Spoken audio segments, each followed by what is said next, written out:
सर्वोपनिषदो गावो दुग्धा गोपालनन्दनः पार्थो वत्सः सुधीर्भोक्ता दुग्धं गीतामृतं महत् एकं शास्त्रं देवकीपुत्रगीतम् एको देवो देवकीपुत्र एव एको मन्त्रस्तस्य नामानि यानि कर्माप्येकं तस्य देवस्य सेवा।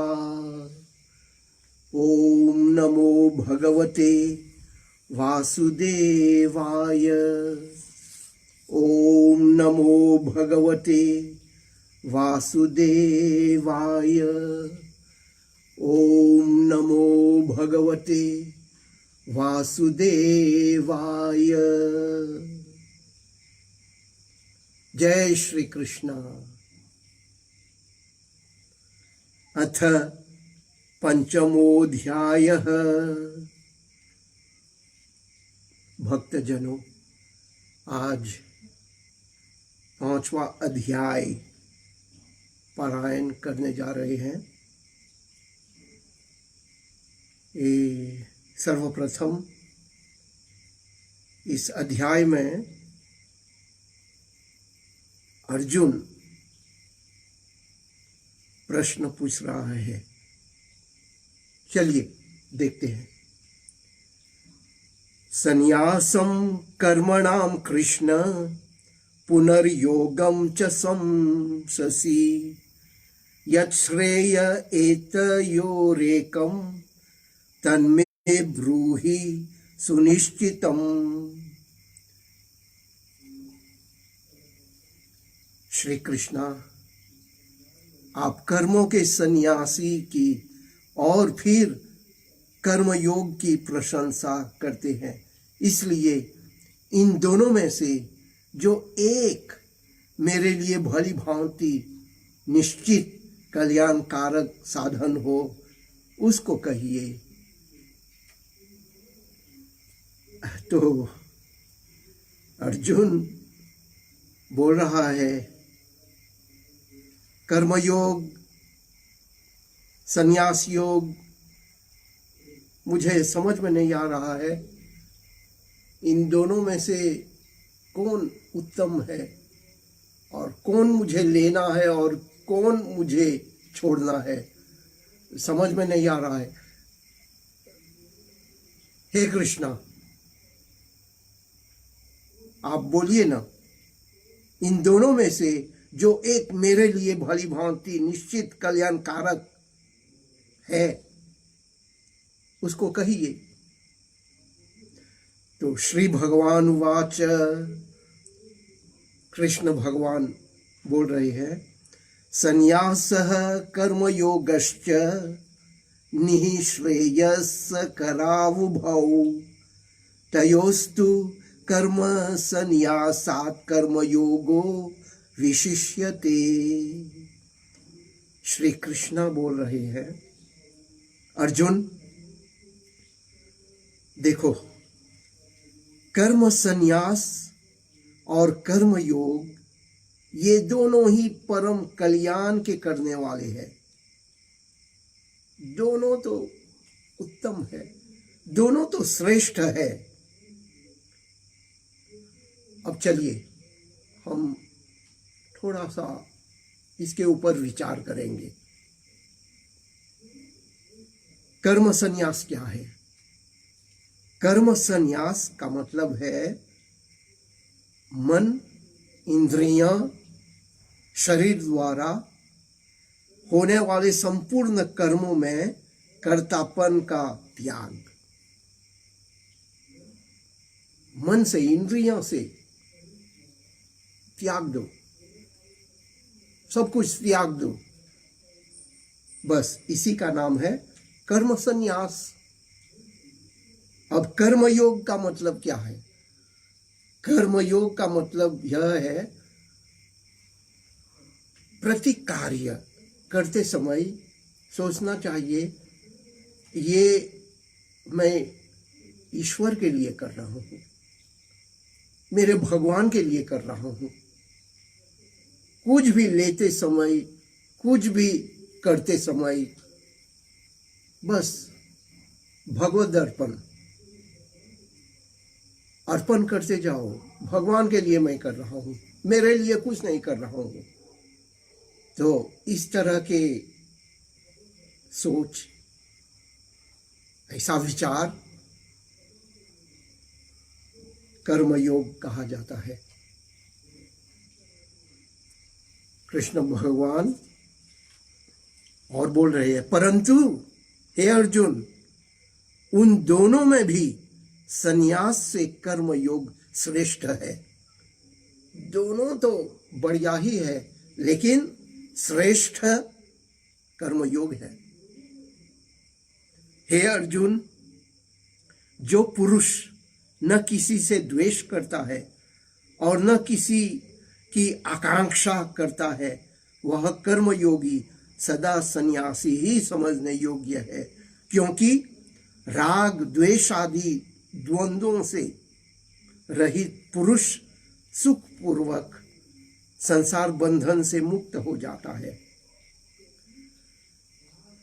कैसा सुंदर सलाह है, बहुत बढ़िया ज्ञान। जो व्यक्ति न द्वेष करता है, कोई द्वेष भाव ही नहीं है, और आकांक्षा करता है, न कुछ मिलने के लिए आशा करता है, और सदा सन्यासी ही समझने योग्य है। जो कोई आशा नहीं रखता है, ये मुझे मिलेगा, वो मुझे मिलेगा, और उस तरह के पुरुष, उस तरह के व्यक्ति किसी से भी द्वेष नहीं करता, तो उस तरह के व्यक्ति वो तो सन्यासी है।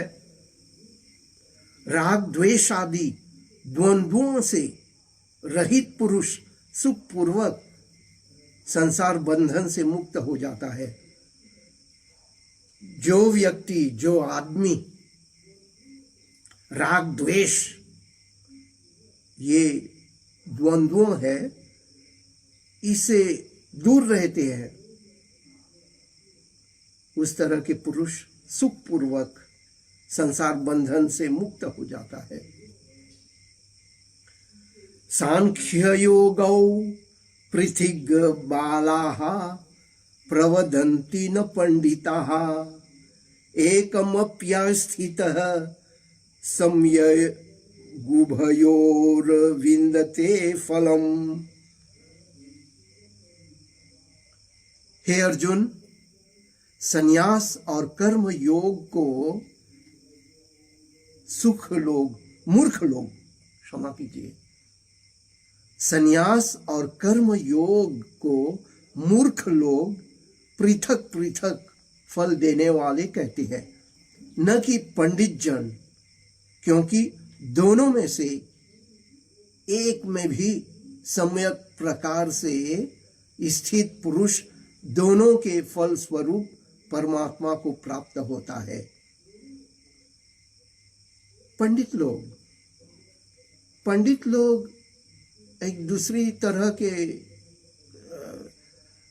सोच विचार करते हैं, दूसरी तरह से सोचते हैं, और मूर्ख लोग वो तो और पृथक पृथक फल देने वाले कहते हैं इसे। देखिए, ज्ञान योगियों द्वारा जो परम धाम प्राप्त किया जाता है, कर्म योगियों द्वारा भी कहीं वही प्राप्त किया जाता है। इसलिए जो पुरुष ज्ञान योग और कर्म योग को फल रूप में एक देखता है, वही यथार्थ देखता है। तो यहाँ कृष्ण भगवान बोल रहे हैं देखिए अर्जुन, ज्ञान योगियों द्वारा जो परम धाम प्राप्त किया जाता है, कर्म योगियों द्वारा भी वही प्राप्त किया जाता है। जो ज्ञान योगी को प्राप्त होता है, कर्म योगी को वही प्राप्त होता है। ज्ञान योग और कर्म योग को एक देखता है, वही यथार्थ देखता है। दोनों एक ही है, दोनों एक ही है, एक ही तरह के फल देने वाला है। लेकिन कुछ कम पुरुषार्थ करना पड़ता है, कम श्रम करना पड़ता है, और एक दूसरा ज्यादा श्रम करना पड़ता है, लेकिन उसका जो फल है वो एक ही है। परंतु हे अर्जुन, कर्म योग के बिना संन्यास अर्थात मन, इंद्रिय और शरीर द्वारा होने वाले संपूर्ण कर्मों में कर्तापन का त्याग प्राप्त होना कठिन है। हाँ, ये कठिन है। देखा, सुनिए, कर्तापन छोड़ना ये बहुत कठिन ही है, क्योंकि बहुत से लोग, लगभग सभी लोग, 99% लोग कर्तापन को नहीं छोड़ते हैं। हमेशा बोलते हैं मैंने किया, मैं, मेरा, मैं, मुझे, हमेशा कर्तापन दिखाते हैं। बिरला कोई एक व्यक्ति ऐसे कर्तापन को छोड़ देता है। जब उनसे पूछा जाता है तो समाधान एक ही होता है, ईश्वर कृपा, ईश्वर इच्छा। तो ये बहुत कम लोग ऐसे सोचते हैं, ऐसे बोलते हैं। इसलिए कृष्ण भगवान यहाँ पर बोल रहे हैं, जो कर्तापन को छोड़ रहे हैं, ये बहुत कठिन है। योग युक्तो विशुद्धात्मा विजितात्मा जितेन्द्रियः सर्वभूतात्म भूतात्मा कुर्वन्नपि न लिप्यते। जिसका मन अपने वश में है, जो जितेंद्रिय एवं विशुद्ध अंतःकरण वाला है और संपूर्ण प्राणियों का आत्मा रूप परमात्मा ही जिसका आत्मा है, ऐसा कर्मयोगी कर्म करता हुआ भी लिप्त नहीं होता। जो सभी प्राणियों में उस परमात्मा को देखता है, जो सभी पदार्थ में, सभी चीजों में वो एक परमात्मा को देखता है, वो अपने आत्मा में भी परमात्मा को देखता है, वही कर्मयोगी है। बहुत बढ़िया। उस तरह के व्यक्ति, उस तरह के कर्मयोगी कर्म करता हुआ भी लिप्त नहीं होता है, वो तो बंधन में नहीं पड़ता है। नैव किंचित करोमीति युक्तो मन्येत तत्ववित् पश्यन् शृण्वन् स्पृशन् जघन् नग्न गच्छन् स्वपन् श्वसन्। देखिए, तत्व को जानने वाला सांख्य योगी तो देखता हुआ, सुनता हुआ, स्पर्श करता हुआ, सूंघता हुआ, भोजन करता हुआ, गमन करता हुआ, सोता हुआ, श्वास लेता हुआ, बोलता हुआ, त्यागता हुआ, ग्रहण करता हुआ तथा आंखों को खोलता हुआ, मूंदता हुआ भी सब प्राणियों, सब इंद्रियों अपने अपने अर्थों में बरत रही है। इस प्रकार समझकर निस्संदेह ऐसा माने कि मैं कुछ भी नहीं करता हूं। ये है कर्तापन को त्याग देना। कितने लोग ऐसे होते हैं, जैसे मैंने कहा बिरला एक व्यक्ति, और उस तरह के व्यक्ति कर्मयोगी ही है। भोजन करता हुआ, सोता हुआ, गाता हुआ, बैठता हुआ, किसी समय, हर क्षण बस वो सोचता है कि ये सब मन कर रहा है, ये सब इंद्रियां का काम हो रहा है, मैं कुछ नहीं करता। ऐसे सोचने वाला ही कर्मयोगी है।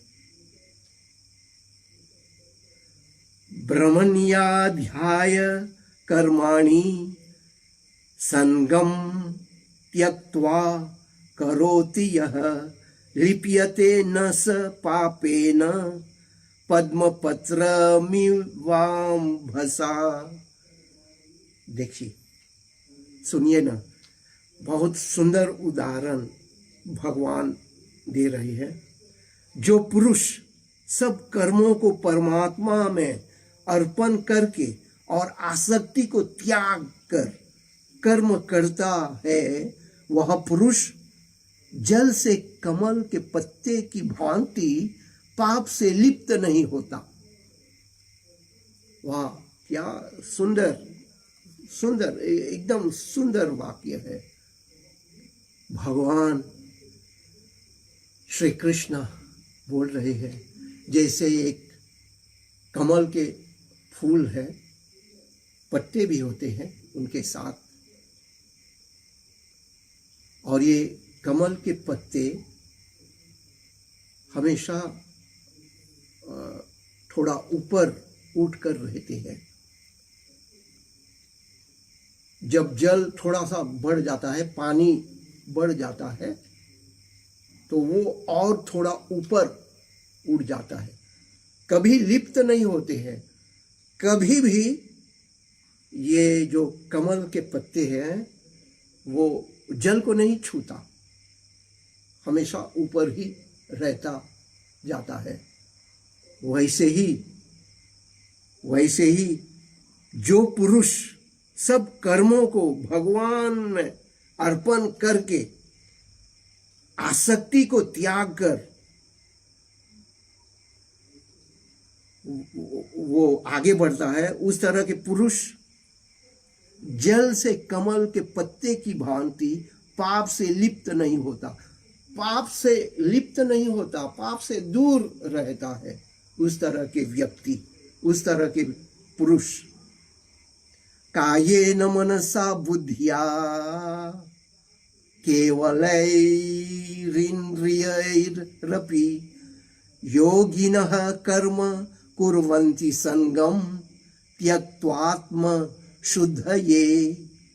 कर्मयोगी ममत्व बुद्धि रहित केवल इंद्रिय, मन, बुद्धि और शरीर द्वारा भी आसक्ति को त्याग कर अंतःकरण की शुद्धि के लिए कर्म करते हैं। हे अर्जुन, कर्मयोगी कर्म के फल का त्याग करके भगवत प्राप्ति रूप शांति को प्राप्त होता है, और सकाम पुरुष कामना की प्रेरणा से फल में आसक्त होकर बंधता है। यही अंतर है, ये अंतर है। कर्मयोगी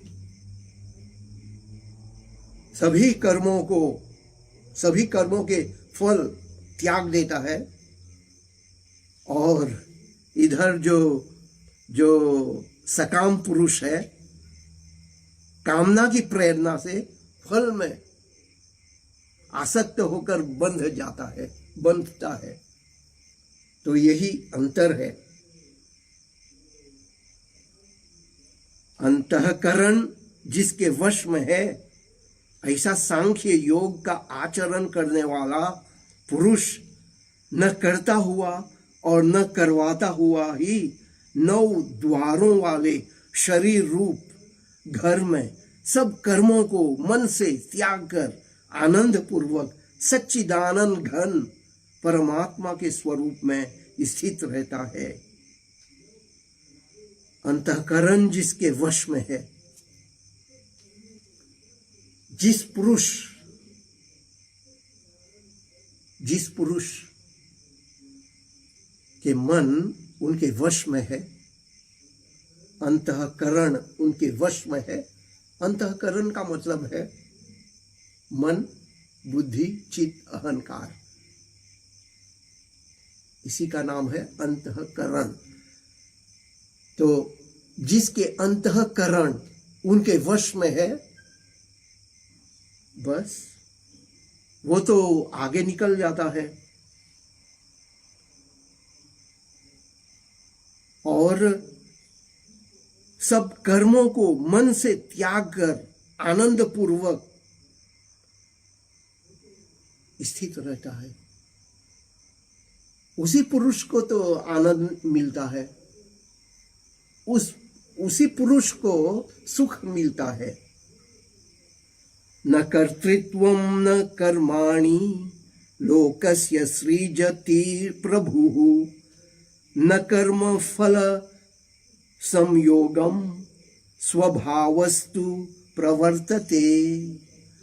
परमेश्वर मनुष्यों को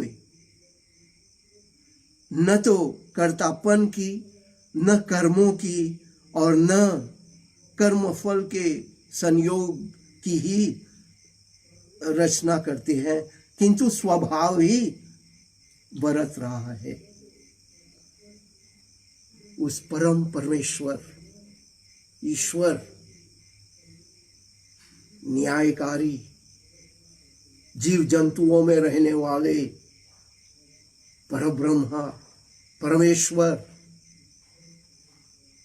किसी के कर्म फल नहीं लेता है। क्यों भी लेगा? क्यों लेगा? किसी के कर्म फल क्यों लेगा? न थोड़ा, न कम, न ज्यादा, नहीं, कुछ नहीं लेता। वो तो हमें सब कुछ दे दिए हैं। मन, चित्त, अहंकार, बुद्धि सब दे दिए हैं हमें। हमें सिर्फ ये मन, बुद्धि, चित्त, अहंकार को अपने वश में करके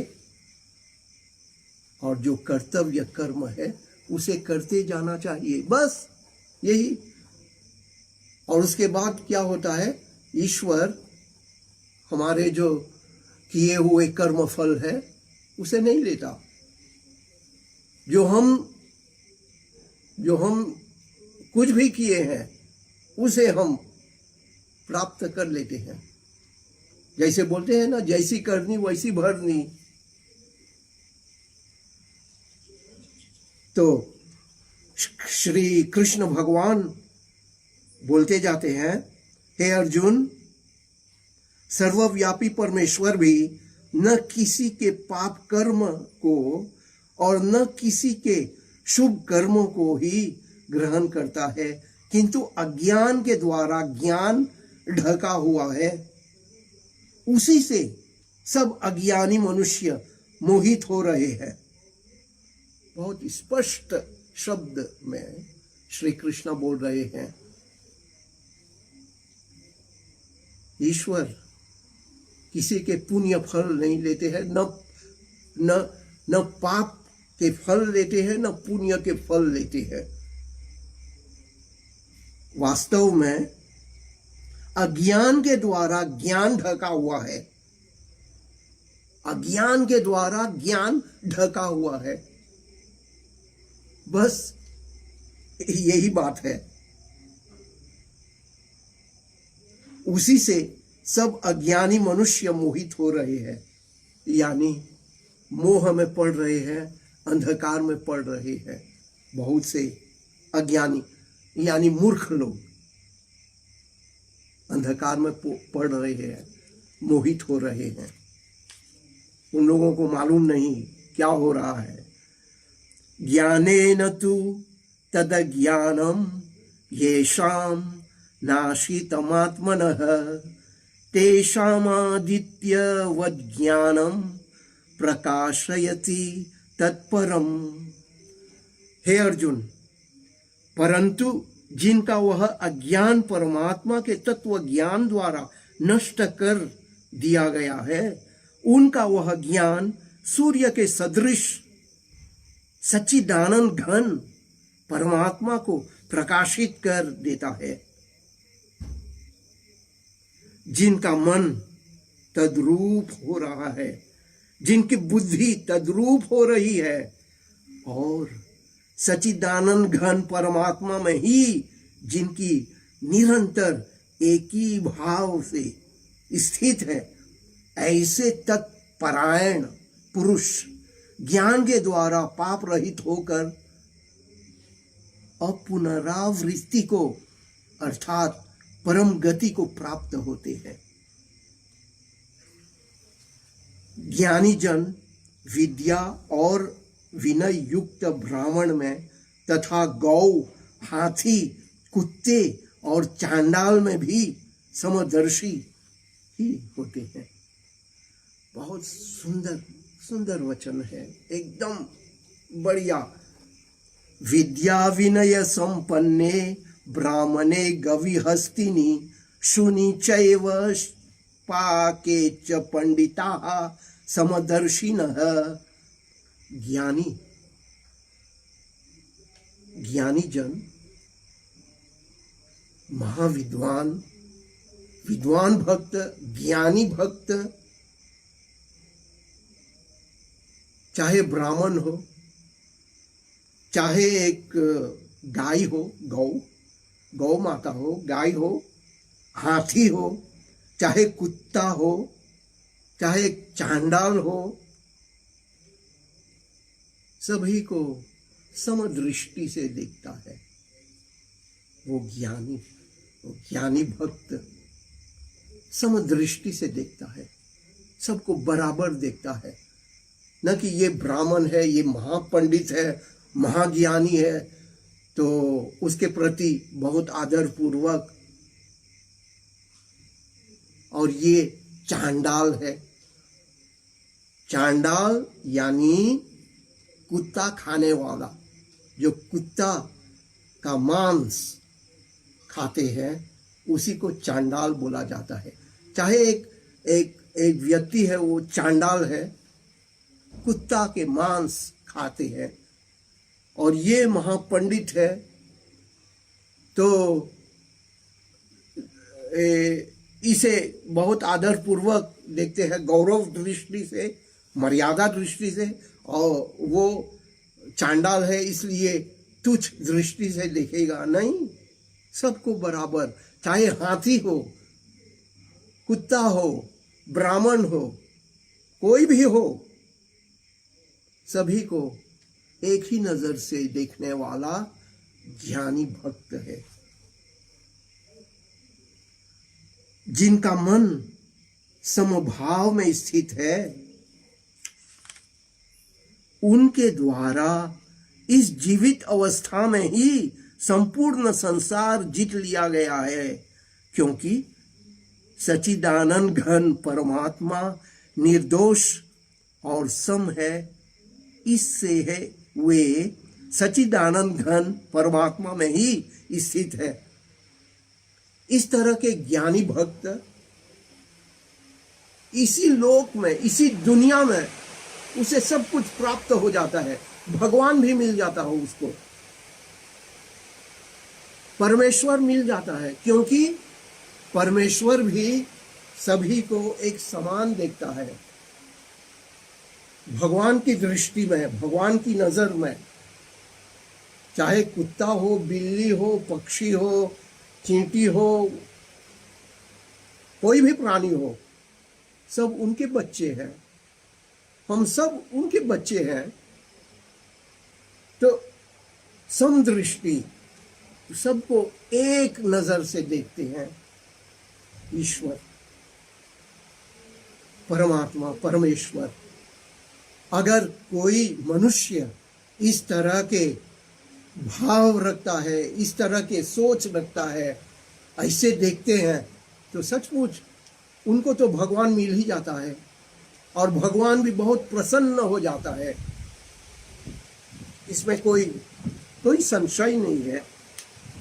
तो इस तरह श्री कृष्ण भगवान अर्जुन को समझा रहे हैं।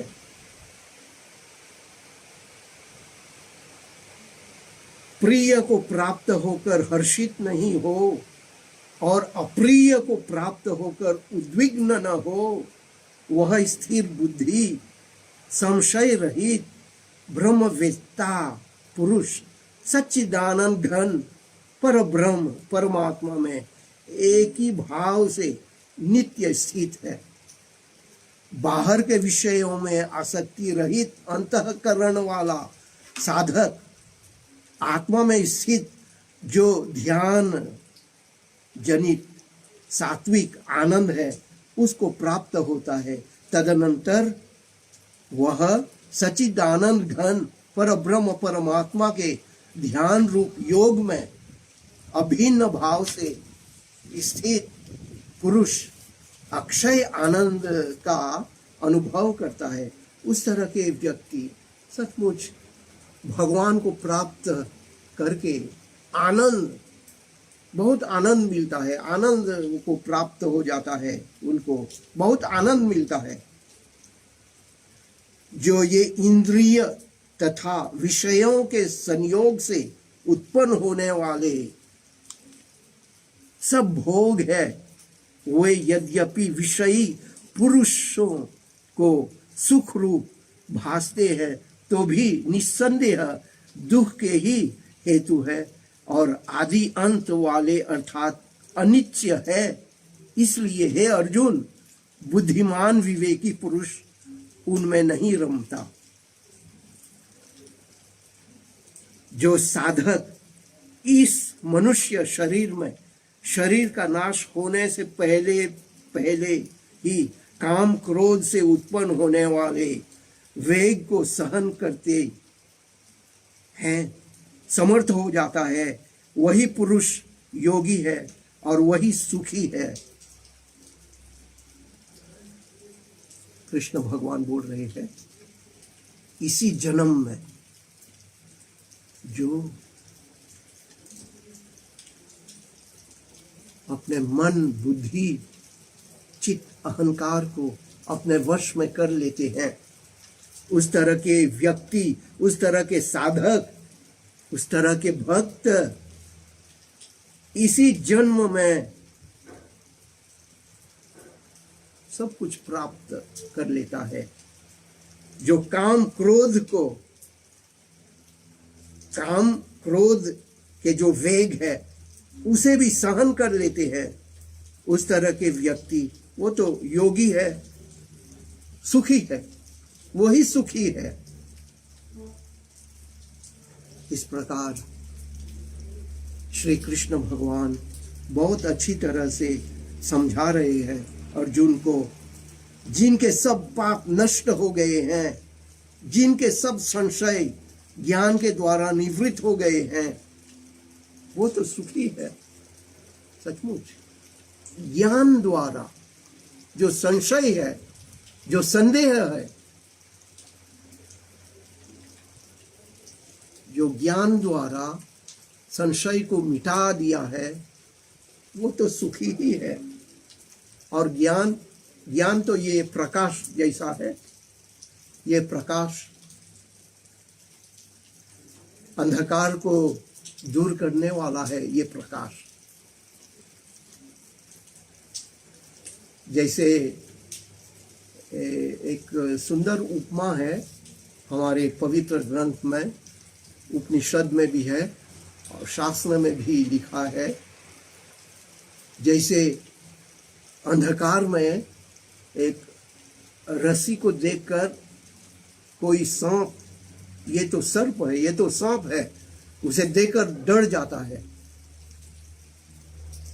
लेकिन जब थोड़ा सा इसे ऐसे प्रकाश में देखते हैं तो अपने आप पर हंसी हंसी छूट जाती है। वो एक रस्सी है, तब उसे दिखाई देता है ये तो रस्सी है। मैंने सोचा ये सांप है। क्यों?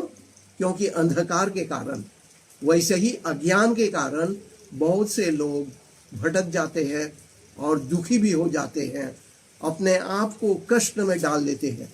लेकिन जब ज्ञान मिल जाता है, ज्ञान के प्रकाश से वो व्यक्ति सुखी हो जाता है। यही कृष्ण भगवान समझा रहे हैं अर्जुन को।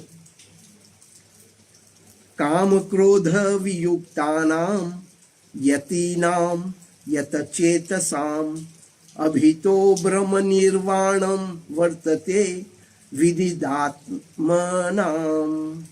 काम क्रोध से रहित जीते हुए चित्त वाले पर ब्रह्म परमात्मा का साक्षात्कार किए हुए ज्ञानी पुरुषों के लिए सब ओर से शांत पर ब्रह्म परमात्मा ही परिपूर्ण है। जो काम क्रोध ये जो शत्रु है, ये सबको जीतकर जो आगे बढ़ रहा है, उस व्यक्ति, उस योगी को तो भगवान मिल ही जाता है, परमात्मा मिल जाता है और बहुत शांति भी उसे मिल जाती है। बाहर के विषय भोगों को न चिंतन करता हुआ बाहर ही निकालकर और नेत्रों की दृष्टि को भ्रिकुटी के बीच में स्थित करके तथा नासिका में विचरने वाले प्राण और अपान वायु को सम करके जिसकी इंद्रियों मन और बुद्धि जीती हुई है, ऐसा जो मोक्ष परायण मुनि इच्छा भय और क्रोध से रहित हो गया है, वह सदा मुक्त ही है। यही तो योग है ना, अष्टांग योग यही है।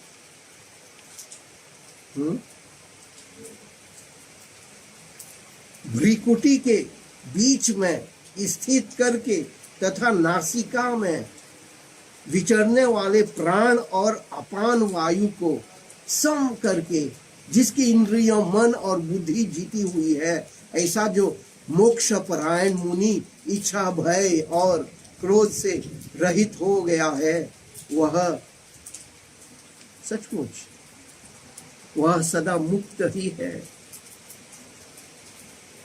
तो इस प्रकार योग साधना भी कैसे करना है, कृष्ण भगवान समझा रहा है।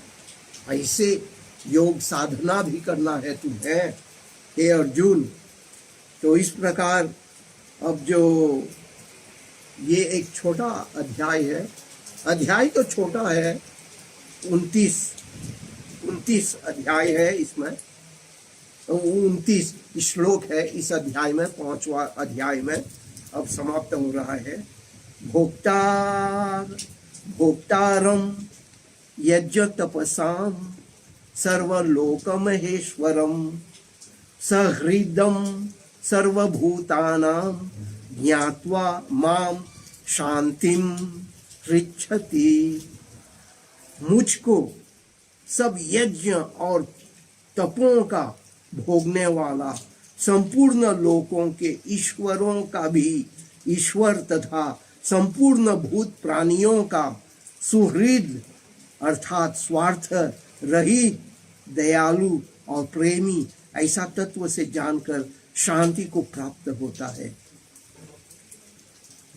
जो लोग जान गए हैं मैं यज्ञ को,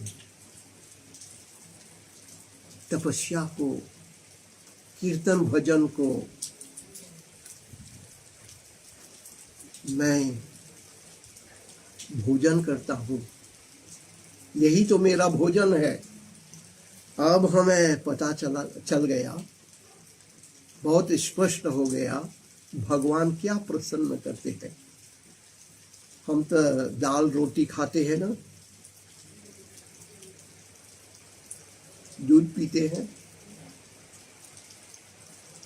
लेकिन दाल रोटी खाते समय बहुत बहुत आनंद हमें मिलता है, खुशी दिल से खाते हैं, मन गदगद हो जाता है। लेकिन भगवान क्या खाते हैं, इसे हमें मालूम हो रहा है। भगवान जब हम कीर्तन भजन करते हैं, हम यज्ञ हवन करते हैं, तपस्या करते हैं, ध्यान लगाते हैं, भगवान का भोजन यही है। भगवान बहुत प्रसन्न हो जाता है। भक्ति, इसी का नाम है भक्ति ना। कोई भी अगर अपने दिल से भक्ति करेंगे भगवान को, भगवान सचमुच प्रसन्न हो जाता है। तो इसलिए हमें भी हमेशा ध्यान, कीर्तन भजन, यज्ञ हवन करते ही रहना चाहिए। भगवान इसी से खुश हो जाता है। तो ये अंतिम श्लोक है इस 5वां अध्याय में। तो आज इसी के साथ हम समाप्त कर देते हैं। कल फिर हम भगवद गीता पारायण करेंगे। कल इसी समय आप आइए, हम सब बैठकर फिर से सत्संग करेंगे, श्री कृष्ण भगवान के अमृत वाक्य सुनेंगे। ओम नमो भगवते वासुदेवाय। ओम नमो भगवते वासुदेवाय। ओम शांति शांति शांति।